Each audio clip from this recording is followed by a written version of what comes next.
yo, Mikey. I was grooving to our intro. Dude, it's good to hear it, man. It's good to be back. It's good to see you. The 2026 schedule is out. Survivor Atlas.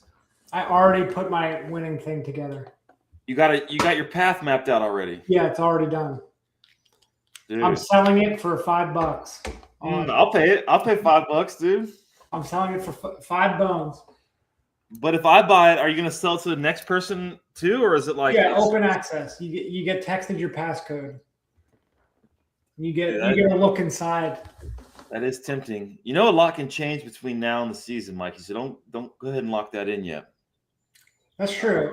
How many times? Although I don't remember, but I don't think for the people that watched last year, I had a group of 10 people, including myself. And we would routinely take our votes on, I think it was maybe like Tuesday or something like that. And I don't think we ever changed one time in between, like deciding on a, Tuesday afternoon by Friday. This is the real test, dude. If you can stick with the pick 4 months in advance, then that will be an achievement. All right. Yeah, I'm not sure there's much hope if you do that though, but anyway, yeah, the map is out. I got that up. Maybe we'll look at it and talk about that. Also, we did projections for the week 1 because why not? It's everyone's already thinking who they're taking week 1, so we put some projections out. We did it last year as well, and they were, for being 4 months ahead, they weren't that bad. Of course, the biggest thing that can shake things up is injuries.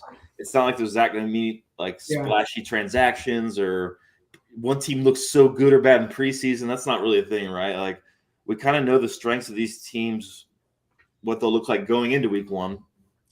Yeah, I think I touched on it a couple times last year, but like this theory that because of what happened on Thanksgiving last year, with all the dogs or whatever, if that's going to translate to like some people thinking that they need to take like, a 7-point dog in week 1 or something like that, or are we going to see like any wackadoos like that? Yes. I mean, Circa, they've been pumping out commercials. They know they're growing this thing. We're going to have more people. There's going to be more, more people always leads to more interesting strategies we see. And since you brought up Thanksgiving, I don't know if we're ever going to see another Thanksgiving where all the dogs win. Now that we got 5 teams, it's even harder, or 5 games. Yeah. Did you notice? We also have a couple that are even money. Yeah. As of now, which, like you said, lock and change. Yeah, so worth noting is when we put the odds up on the map for today's launch, I think we had 5 weeks worth of odds. Before long, we'll have odds like actual real markets for every single game of the season. But I think about after week 5, it's all just based on power rating stuff. Okay. We figured out the power ratings based on what all the odds are for the first 5 weeks. So like those Thanksgiving and Christmas games, that's like, how we project the spreads, how we always do when we don't have real markets. But it seems all pretty reasonable stuff. Like the league did a good job. I don't know if they still use them Amazon computers or what to set the schedule. They said that commercial, but there's no lopsided games on the holidays. It looks all like close-ish games with all the good teams. So yeah, but that's gonna flip. There's gonna be some wild swings. Like some games that are showing as a pick right now are going to be 7-point games. There will be swings, man, but I mean, it seems like this season's going to be harder because of the fatter holidays. Both holidays got an extra game, and if that's like, and it's all good teams. I mean, seemingly good teams, right? So my gut says that makes the season harder. Does that seem right to you? Maybe. Like there's more options, but to get there, it's harder because you gotta you gotta save some of your options. You can't corner yourself, and they're all good teams. So who are you gonna pick the first 11 weeks, right? Yeah, I mean, I remember I think some of the biggest swings last year were like Redskins, with people anticipating them being good early on. Is that right? Them, I mean, they were one also. Like Seattle seemed kind of marginal. Then obviously they were champs. Yeah. It's worth saying also that the schedule's out. We have a pretty good guess of what the Circa rules are going to be, but they could still throw a curveball. Like, maybe they split one of the weeks in a weird way or something. I don't know, but I think if I'm Circa, I think I got what I wanted last year with 5 winners. I think that is I think that's probably ideal, right? 1 winner is like kind of weird. The fact that you had different storylines for 5 different people was kind of cool. And if you had 40 or even that, I remember 1 week we set a line on the total winners and it was like 71 because things were trending that way. And then the massacre happened. So if we got what we were talking about and there were 71 winners or something, that would be like such a bummer. Right. That was that might have just been some crazy modeling, some bad modeling, but we don't got to talk about We that. couldn't predict the 95% of the field gone in one swoop. Yes. I mean, the Circa, I don't think they're going to add wacky rules, but I was more saying like maybe the rounds and where they split Christmas and Thanksgiving, because we have these new Wednesday games all of a sudden. So maybe I don't know. It's probably, what would be wild is if they if they split Thanksgiving into Thanksgiving Day and then a must pick for Black Friday. Yeah, right. If they got real weird like that, I think, man, if they did that, I think the Black Friday game, that's Pittsburgh, Denver. Yeah, it would probably be really juicy because whenever you squeeze the entire field into one game, the lean towards the favorite is going to be so extreme. Like, you can imagine if Denver's at Pittsburgh that day. So if Denver's, let's say they're a 3-point favorite, 60% to win. Yeah, it's like 70 or 80% of the field is going to be that way, and it's like a pure math problem. Then we don't have to do any, extrapolation. It's as straightforward as it gets. Right. Well, straightforward if you can project what the field's going to do. Right. But that's like the. It takes courage. It takes courage. Though. It's hard. Not everyone is comfortable just doing a math problem, dude. Yeah, but it's like what's that paradox where like your teacher's going to surprise you with a test or something and they can't do it Friday because if you get to the end of the week it's not a surprise, and then they can't do it Thursday, and basically it amounts to you not being able to give the test on any day or something like that. Right, but then they put it on Wednesday. And bang, got them. Yeah, maybe get that one down for next time. So another thing is because they have all these good teams playing on Thanksgiving and, 5 games and Christmas 4 games, as we suspect, there's lots of overlap. There's, 3 different teams playing on both? Rams, Buffalo, Broncos. Or wait, is there 6 teams playing on both? I see. Wait, Rams, Buffalo, Broncos, Philly, Chicago, and Green Bay. Yeah. Dude. I guess I could just put this map on here. Hold on. I think we also need to get like some theories going on these travel games, especially like Australia. I mean, that's like the opening Wednesday of the season, right? Or it's like Wednesday in Australia and Thursday in America or something. Might be an interesting idea to highlight those on the map. Dude, I got the international games all in there. You see the little globes? Oh, damn. Yeah, dude. You are on point. Dude, I was up 3 a.m. I'm coming up with ideas for on the fly, and you're already beat me to the punch. Dude, I've been thinking about Survivor for a while now, dude. You got to have the globes to show the international games. People got to know. Yeah, are those like a steer clear game or a game you want to target? I don't know yet. Dude, I mean, every year there's always some international games where you get knocked out, you lose an entry, and you feel like, oh, it's easy to make a narrative. Oh, I heard Yeah. Jacksonville flew in Friday morning, and then like that's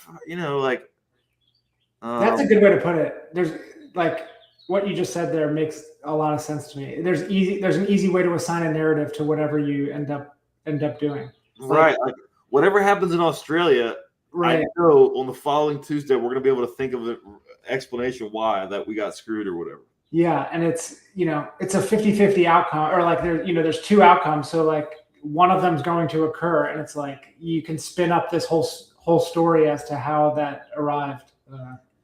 Yes. Okay. So when you were mapping though, and you already have your path that you're selling for $5. Right, $5. Yeah. Did you like get to Christmas with just one team, or did you work backwards? Because I like to work backwards from Thanksgiving, and then like surprise myself with what I have left on Christmas. Right, man. That's trouble though, man. Oh yeah. That's why we're calling for 5, not 100. Right. Let's promise not to talk about week 18 until at least like week 2, I think. We did so much like all right, but if you get to week 18, are you going to take like should we save Dolphin for week 18? Should we? Yeah, so or one thing that changes that this year is that Christmas this year has 3 weeks after it. Last year too? Last year was 2. And also Thanksgiving last year had, I think, 12 weeks before it, and this year only 11 weeks before it. So we get to Thanksgiving a little faster, and that extra week's at the end of the year. So you can survive Christmas, and now you have a whole extra week to get knocked out. So kind of matters. We're like allowed to talk about Christmas a little earlier this year, but also because of the crazy overlap. 6 teams. I feel like that didn't even register with me till I'm looking at it today with a fresh pair of eyes.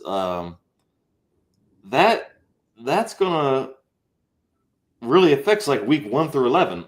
The strategy of, okay, am I saving flexibility for those points, or am I just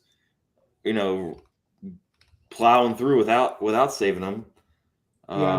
That's going to be like the topic every week, because it seems like every week leading to that we're going to have that question. So on your path, Mikey, would you go with week 1? What do you think about week 1? My premise is that I think we had like 3 teams last year that were just duty piles. It was Titans, Saints, and I can't remember, but 3 teams that were just garbage. And right. It was like who are those people playing each week? And hopefully you hadn't used one of them, right? So I think this year. I know it like your projections have it as such, but I think it's saying the Cardinals are going to be that team. Yeah, I just brought up this our teams tab. We have these power ratings, and I'm sorting them by the worst first, and these like bottom 5, everyone pretty much agrees on. Arizona, Miami, Jets, Browns, Raiders. You can find my map. Basically, if the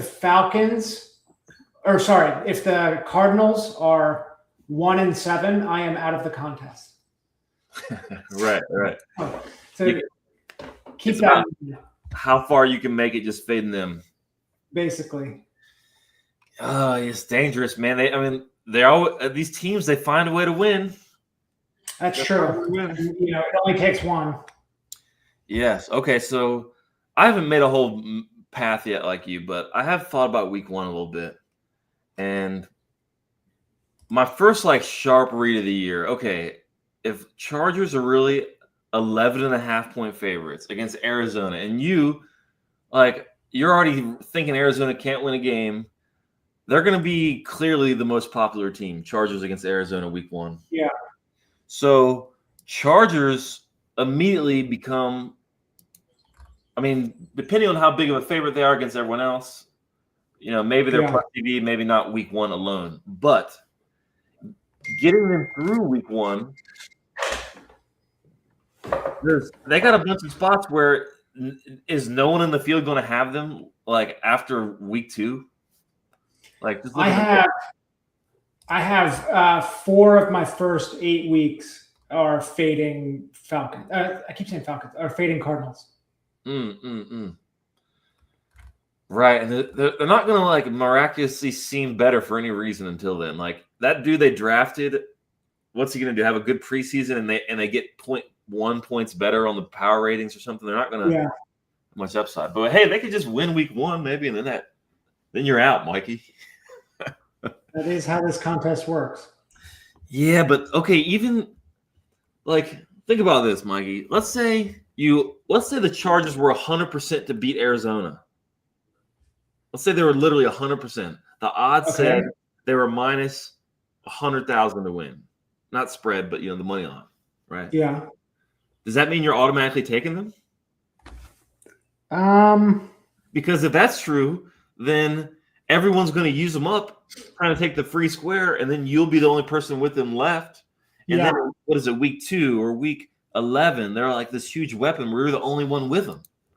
What do I see? Chargers. Okay, maybe Chargers at Jets in week 11. I have them on an island or whatever. Yeah, so some people probably think that's a real dumb hypothetical. If you're 100%, why wouldn't you take a team? But I think about that stuff a lot. But are you saying that I know that they're 100% and nobody else does, or the entire competition knows? So the entire world does. You got everyone on VSiN saying they are.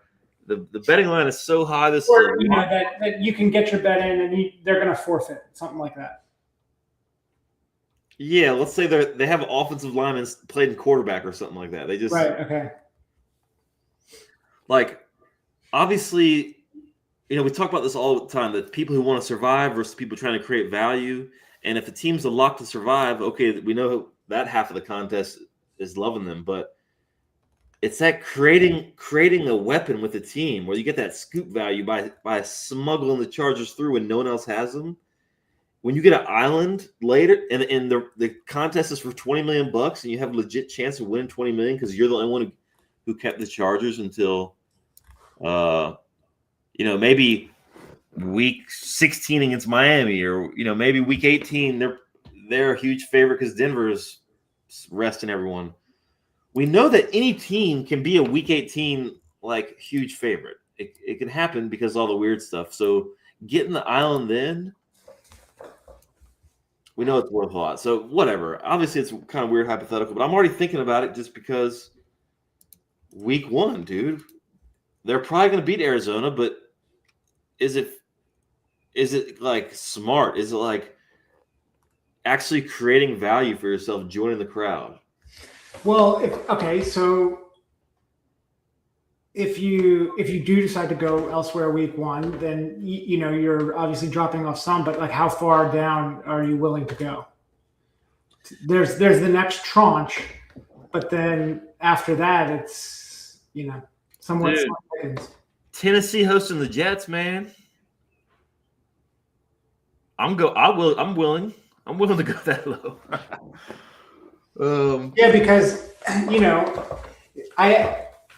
after last year, like a lot of things clicked for me, and also watching some of Galen's interviews and things like that, where and you said this a bunch throughout, where are you trying to win the contest or are you trying to survive? And I think that like picking Tennessee week 1 is trying to win the contest. Right. Which I think is cool. I think you should do that. It's just like just like the brackets, the NCAA, that the same stuff came up about that. Like, are you trying to win the contest, or just get your Final Four right? Dude, just the fact that we're like doing a show about it months in advance. I don't want to get knocked out week 1, man. Like it worked out nicely, and I brought this up last year where Gus Hansen played that poker tournament, and he was going to write a book on every hand, and he he did it like the third try. He actually won the tournament. So. Oh, does he have? He has books, or he started books that he got knocked out like level 2 and Yeah, I did an interview with him, and I asked him that because I had heard that it was a one-hitter job, and he was like, "I wish that was true, but he was like, I did try it a couple times before." Dude, good reminder about the that interview, because I never got back to that, but I wanted to. So it was good. He's an interesting guy. People, poker fans who don't know, Mikey has done an interview with Tom Dwan, with Gus Hansen for Run It Once. You can find that on all their channels, and that was pretty recent. Yeah. Run It Once been getting people smartened up at poker for, what is it, like 15 years now? Yeah, pretty much. So yeah, that's pretty cool, and it's pretty, comparable. Or we're trying to kind of follow in those footsteps of yeah, same thing, just different venue. Right, and I still get people saying that we give away too much, but I think just it helps the game. It helps the game grow when everyone can realize you can get an edge without being Johnny Football or whatever. You can just map and project and shoot. Mikey's already got me paying $5 for his path. Ding! My Venmo just lit up.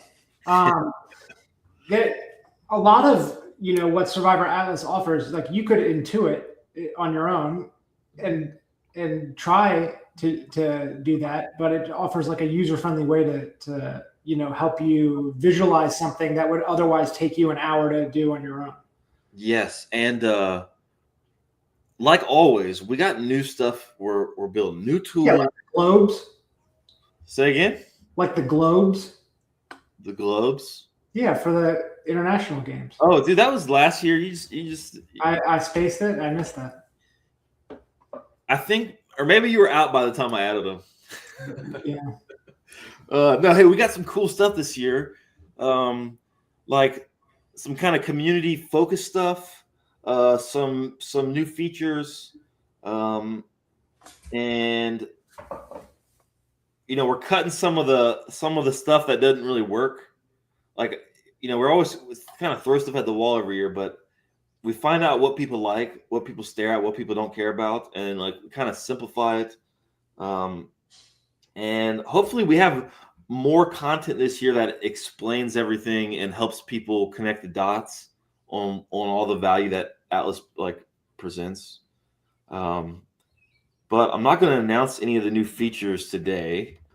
But I know in testing, we're stoked about them. I don't even know if Mike, I don't think you know about the stuff the coolest thing I'm thinking of.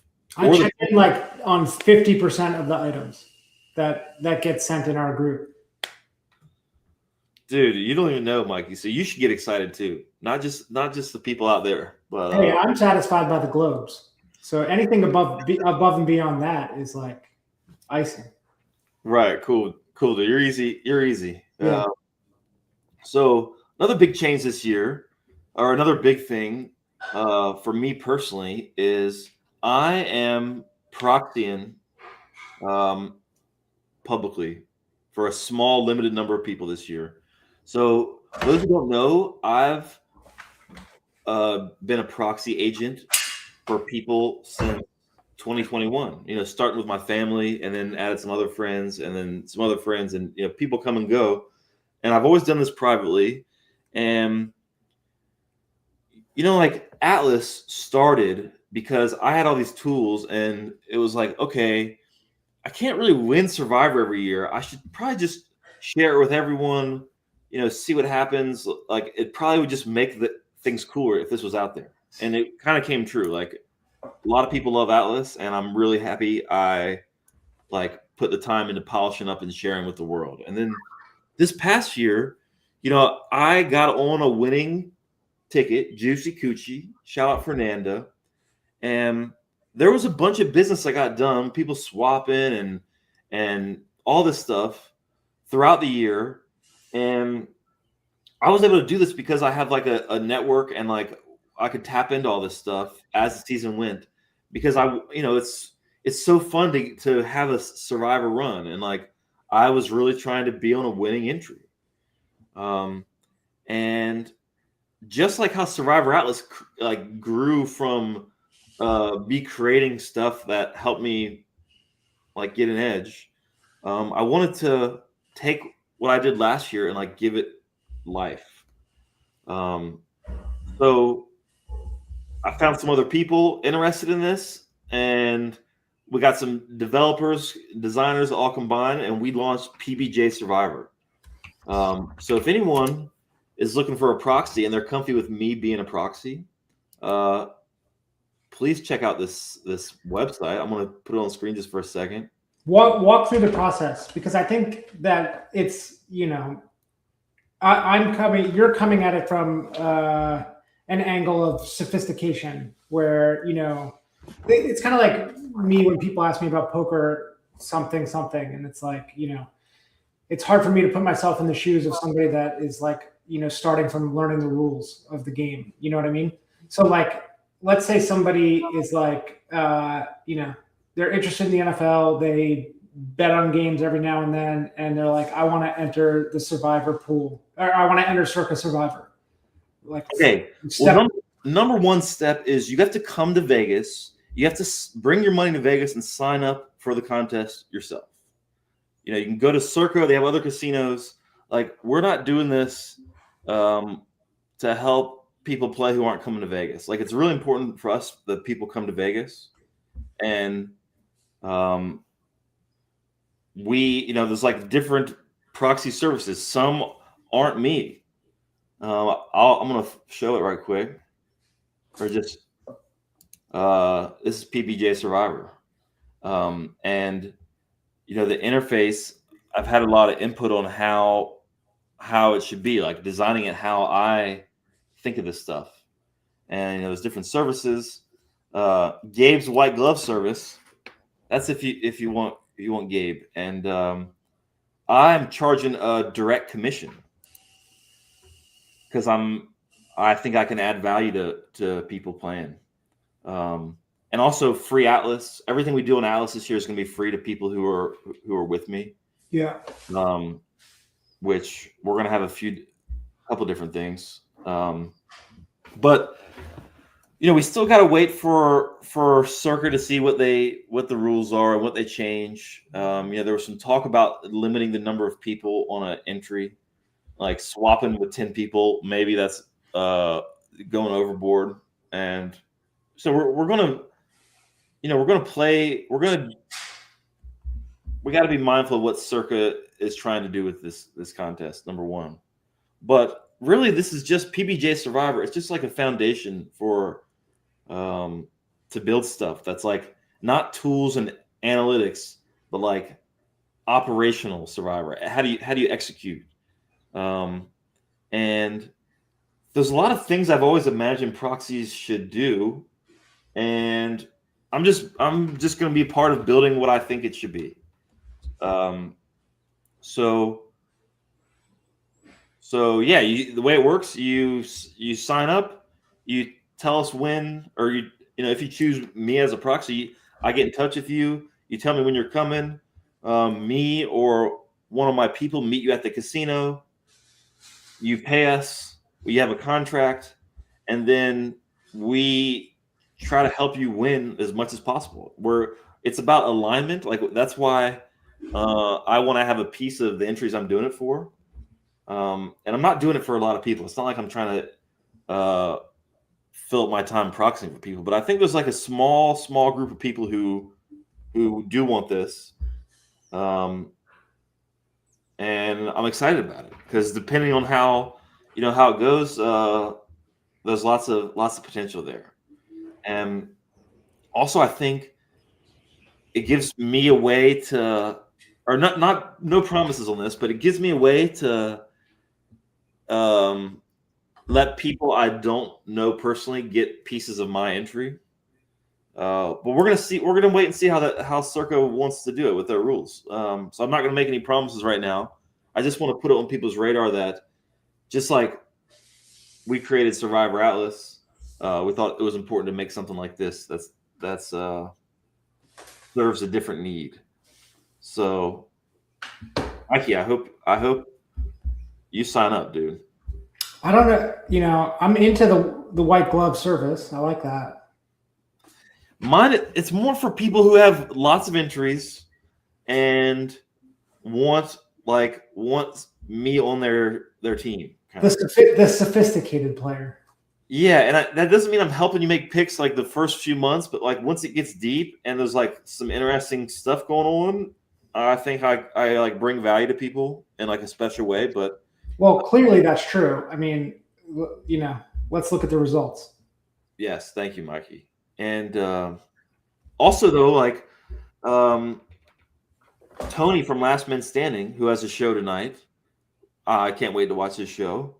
He's proxy service, and he's going to be doing his through PBJ Survivor. And he has a very different model than what I'm doing. He's just charging per entry. He's not charging commission, no tips. No white gloves. This is bare hand, Tony. Yes. But one thing we both have in common, though, is we both love Survivor, and we want to like do cool stuff in the Survivor world. So here we are. And we got a link on Survivor Atlas for PBJ Survivor. So now you know what that means if you see it. And I'm so excited because combined with all the new features we're putting out and this, it's just, I talk about having Survivor Madness every year, but I'm going to have I'm locking in for another year of Survivor Madness. I like I like to hypothesize what's coming down the pipe, it was impossible to predict the Thanksgiving slaughter, but that was like really cool. That was a cool event for last year. That was obviously the entire theme of last year. Yes. It completely changed the makeup of who was alive. Yep. That was the entire contest that day. And so this year, I don't know what it's going to be, but there's obviously going to be something. Maybe it's like, week 2, the top 7 favorites lose. So, something along those lines. Or we get to like week 16 and it's just been favorite winning every week. Yeah, I mean the prize pool.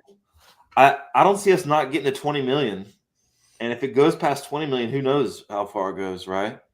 Yeah, I just think I just like I don't like a linear drop in the every week it drops by whatever 2K people, and then it gets to the end and it's like, okay, now it's 16-8 4 win, something like that. The best is when the average entry value is like 3K, and then 3 hours later it's 25K. You're like, yes, that's what I want. Like, oh shit, like right. I think Thanksgiving went from 20K to 400K, right, based on that game. And there was a lot of interesting math stuff on that Thanksgiving. We're not going to go through it all now, but that's going to be on everyone's minds this year. Like the unsophisticated Survivor crowd has to face that this year. They can't ignore it. But I'm also open to the possibility of, if we're using average ticket value at 1K, I'm also open to the possibility that we get to Thanksgiving and the average ticket value is 4K or something like that. Something crazy. Dude, I think it's extra hard this year with all the good teams playing on the holidays doubled up like this. Because you can't just take the good teams. You got to save some. You got to save some. You got to save at least 2 because they're all playing on Christmas and Thanksgiving, right? Of course, we know, like you said, stuff's going to drop off. People are going to stuff's going to happen. Yeah. Also, Circa, they changing these rules, they could make the limit 20 instead of 10. Maybe that juices up the prize pool. How many 10 people do you think are 20 people? I think that's a big jump. That's a huge jump, yeah. That's a big difference. So I think there was something like 700 people last year who had 10. Yeah. So if this year, and also we're saying last year, so many people survived for a while and then want got the taste in their mouth and want more entries this year. So like we know the number of 10s is going up. And I mean, I don't know how many would jump to 20. It does feel big. I feel like 10K, like right now you can start socking away what is it, like $80 a day, and you can get 10K, but 20K is like, dang, that's like a that's like something. Also last year, I feel like when Circa announced the prize pool, it was like Donald Trump tariff week, and there was like the market had just like taken a dive, and Circa kind of didn't press the guarantee very hard. It vaguely reminds me of the days playing on like Bovada when Bitcoin would, go up like 70% in a day or something. Yeah. You would have to be at the tables then because it was a freaking free for all. Right. Every single person was depositing and just ripping. Like when Bitcoin went from 3K to 10K, the 5-10 game. Just boom. Yeah, everybody had a shit ton to play.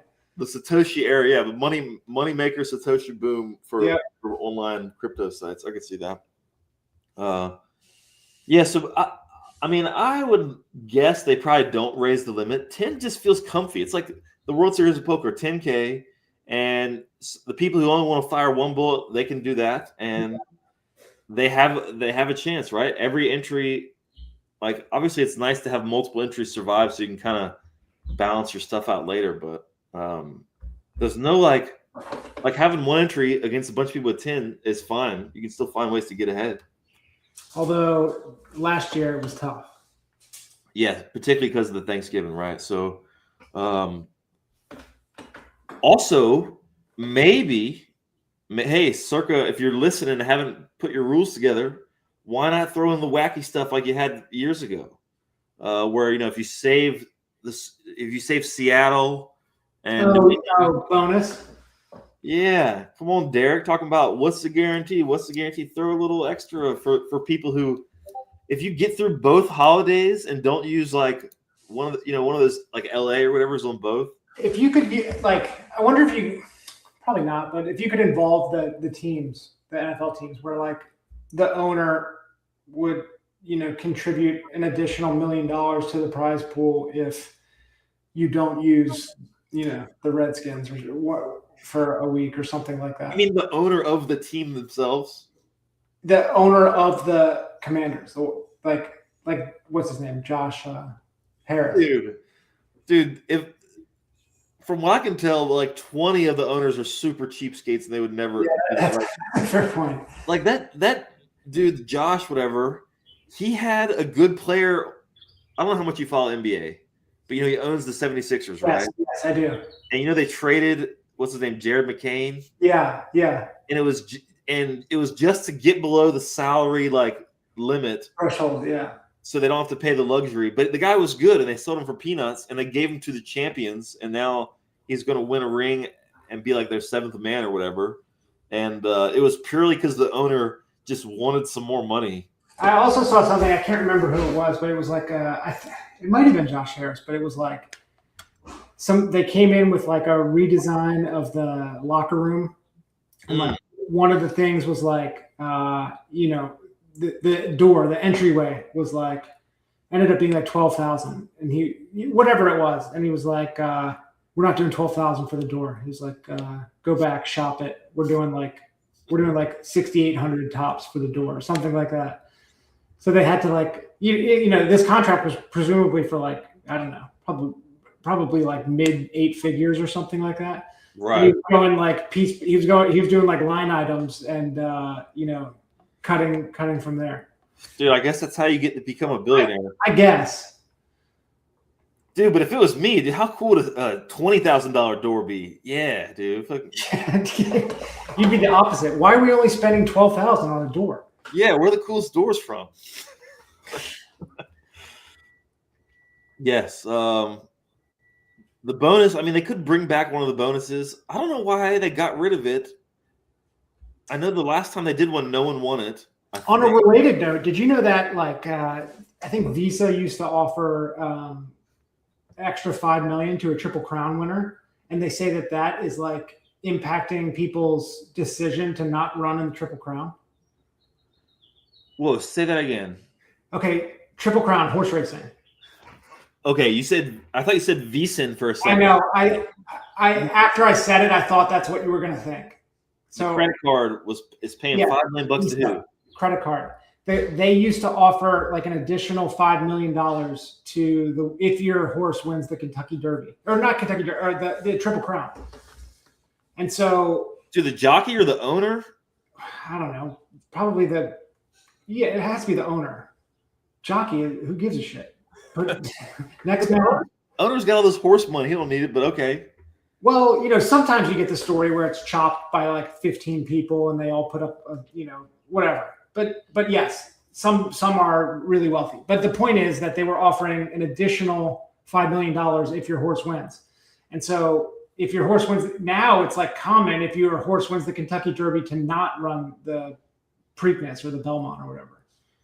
Because they don't want the $5 million? I don't get it. It's not. There is no more $5 million. Visa is not offering it anymore. Oh, the carrot there's no carrot on the stick. Yeah, so there's no, because they no extra juice on these things. So and the amount of money, I don't know how much it factors in because the amount of money you're going to make from the stud. From the stud fee. I was going a different direction. From the stud fee on a Kentucky Derby winner is astronomical, but that might be mitigated some by the $5 million, by the shot at $5 million. So, yes, interesting. Derek Stevens, take note. Could we get an extra? I mean, they had a decent mechanic. Just like if you save the Super Bowl teams to the last week, you get the bonus. If you start adding a ton of bonuses, then it becomes a cluster. Yeah, I'm open. I mean, they got a great formula, right? We don't need to trick it up. It doesn't need to be, we don't need to make it Rainbow Road. We can make it Koopa Troopa Beach. You know what I'm saying? Everyone loves Koopa Troopa Beach, man. We don't need like a bunch of a little cave hole. Right. We don't need like a bunch of nonsense. We can just go with. Yeah, but I'm open to Rainbow Road. I want to say if they want to do some weird stuff, like an additional, like a separate 5K that has like all sorts of bells and whistles. Well, we put a tweet out in Atlas a couple months ago how it would be cool if they did a solo contest where it's like one bullet, it only pays one person, and we put that out because there had been lots of people asking for stuff like that. But I don't think it maybe serves Circa's purposes to do that. I do think long term, there's lots of room for different Survivor variants, and having one mega pool with one huge prize pool where it's winner take all is obviously cool. But once you already have the biggest pool, you don't need to concentrate all that money in the couple winners' hands. You can kind of just like poker. When did they decide to start adding the 7-card stud event to the World Series? Or I guess the World Series was always a series. Yeah. Well, no, it was the opposite. I mean, like 7-card stud was the hot fire before like No Limit. Dude, in 2008, I could have told you everything about that, but I don't even remember now, dude. Poker's just been out of my brain. The one interesting thing about the Survivor landscape is Westgate had that 5K last year, which I didn't play, and this year I'm thinking, I definitely want to play it. But last year they announced they were doing that Survivor thing on May 1st. This year they haven't made any announcement. And did you see that Caesars bought that sports book or something like that? Did not. So they said they're going to keep doing the super contest, but it's kind of like unclear. Are they going to keep doing Survivor or not? Because it's a pretty big swing for Survivor enthusiasts like us. If Caesars shuts down the Survivor or says, let's put the Caesars brand behind the Survivor contest, how cool would that be? I mean, that would get more people. Right. If they had a separate contest Survivor that was $5 million thing, that would be exciting. So I have no idea what to think. I'm looking forward to the Splash too. I liked that. I thought that was a well-run contest. and it's like, you know, a cheaper way to get involved. Right. They got stuff anyone can play. I had my buddy that was on my entry last year for Circa also did Splash, and he made it like really far. But that contest is so difficult when you get to doubles. I mean, that's so hard. Yeah, and some people have like 150 entries, and there's break. It is uphill battle, but it's cool because they're getting big prize pools. Yeah. So, anywhere, and it's and it's cheaper, and you don't have to go to Vegas. Right. But the Cadillac of Survivor is in Vegas. That's true. Yeah. You're gonna have the real. I'll come back to the World Series of Survivor is the one and only. Dude, and I mean, rake free is just so sweet. Like, it seems like one year they might as well add the rake once they're big enough. They want to have more contests, but rake free, you just know you can get an edge. Anyone can get an edge. How many times are new people going to be like, oh, well, we're already up money with the no pick? Oh, right, dude. I mean, there's going to be some more no picks this year. I didn't count up last year how much money got torched on that. But hey, for next show, let's have that number, the total no picks. Okay, I know. Yeah, we're going to be wrapping this thing up, and so I'm noting that. Hey, real quick, Mikey, I'm thinking this is off season. We can't just only stare at the map for all these months. I got 2 questions for you. One, do you mess with prediction markets at all? Have you made a single prediction? I never have. But I'm open to it. And World Cup coming up. Are you going to be DJing on that? Are you going to play some games? Yeah, I'm open to that. I mean, not from a knowledge standpoint, but I'll do it from, I know Splash is going to have a World Cup Survivor, and I personally am going to try to, pick all the right teams on there. So, okay. I didn't know if that's something we could talk about on the next show, but yeah, I like that. Just want to do a little heat check or a little precursor. Yeah, they call that football in some places. So I'm going to leave you with that. All right, brother. All right, dude. Thanks for hanging out, Mikey. And obviously, we're super excited about everything. And thanks, everyone, for tuning in. More's coming from Survivor Atlas. Bye.